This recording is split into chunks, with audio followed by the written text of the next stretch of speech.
जय श्रीमन नारायण। राधे राधे। जय श्री कृष्ण। आज हम मार्गशीर्ष के महीने में आने वाली मोक्षदा एकादशी के बारे में बात करेंगे।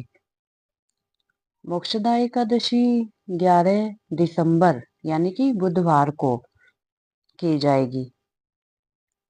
आज हम मोक्षदा एकादशी की कथा सुनेंगे।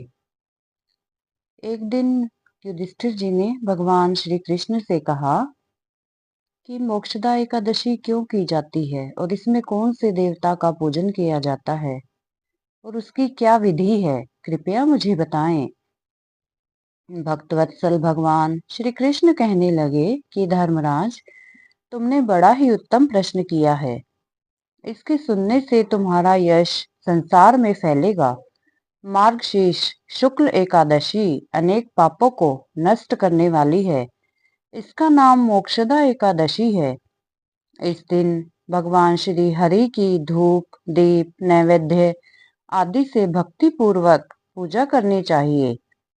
अब इस विषय में मैं एक पुराणों की कथा कहता हूँ। गोकुल नाम के नगर में वैखानस नामक राजा राज्य करता था। उसके राज्य में चारों वेदों के ज्ञाता ब्राह्मण रहते थे।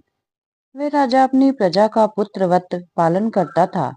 एक बार रात्रि में राजा ने एक स्वप्न देखा कि उसके पिता नरक में हैं। उसे बड़ा आश्चर्य हुआ। प्रातः वे विद्वान ब्राह्मणों के पास गया और अपना स्वप्न सुनाया। उसने कहा, मैंने अपने पिता को नरक में कष्ट उठाते देखा है। उन्होंने मुझसे कहा है कि हे पुत्र, मैं नरक में पड़ा हूँ, यहाँ से तुम मुझे मुक्त कराओ। जब से मैंने ये वचन सुने हैं तब से मैं बहुत बेचैन हूँ। चित्त में बड़ी अशांति हो रही है। मुझे इस राज्य, धन, पुत्र, स्त्री, हाथी, घोड़े आदि में कुछ भी सुख प्रतीत नहीं होता। क्या करूं? राजा ने कहा, हे ब्राह्मण देवताओं, इस दुख के कारण मेरा सारा शरीर जल रहा है। अब आप कृपा करके कोई तप, दान, व्रत आदि ऐसा उपाय बताइए जिससे मेरे पिता को मुक्ति मिल जाए। उस पुत्र का जीवन व्यर्थ है जो अपने माता पिता का उद्धार न कर सके। एक उत्तम पुत्र जो अपने माता पिता तथा पूर्वजों का उद्धार करता है, वह 1000 मूर्ख पुत्रों से अच्छा है। जैसे एक चंद्रमा सारे जगत में प्रकाश कर देता है, परंतु हजारों तारे नहीं कर सकते। ब्राह्मणों ने कहा, हे राजन, यहाँ पास ही भूत, भविष्य, वर्तमान के ज्ञाता पर्वत ऋषि का आश्रम है। आपकी समस्या का हल वे जरूर करेंगे। ऐसा सुनकर राजा मुनि के आश्रम पर गया। उस आश्रम में अनेक शांत चित्त योगी और मुनि तपस्या कर रहे थे। उसी जगह पर्वत मुनि भी बैठे हुए थे। राजा ने मुनि को साष्टांग दंडवत किया। मुनि ने राजा से सांगोपांग कुशल पूछी। राजा ने कहा कि महाराज, आपकी कृपा से मेरे राज्य में सब कुशल है, लेकिन अकस्मात मेरे चित्त में अत्यंत अशांति होने लगी है। ऐसा सुनकर पर्वत मुनि ने आंखें बंद की और भूत विचारने लगे। फिर बोले, हे राजन, मैंने योग के बल से तुम्हारे पिता के कुकर्मों को जान लिया है। उन्होंने पूर्व जन्म में कामातुर होकर एक पत्नी को रति दी, किंतु सोत के कहने पर दूसरी पत्नी को ऋतुदान मांगने पर भी नहीं दिया।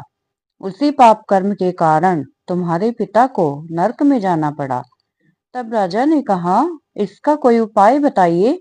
मुनि बोले, हे राजन, आप मार्गशीर्ष एकादशी का उपवास करें और उस उपवास के पुण्य को अपने पिता को संकल्प कर दें। इसके प्रभाव से आपके पिता की अवश्य नरक से मुक्ति होगी। मुनि के ये वचन सुनकर राजा महल में आया और मुनि के कहने अनुसार कुटुंब सहित मोक्षदा एकादशी का व्रत किया। इसके उपवास का पुण्य उसने अपने पिता को अर्पण कर दिया।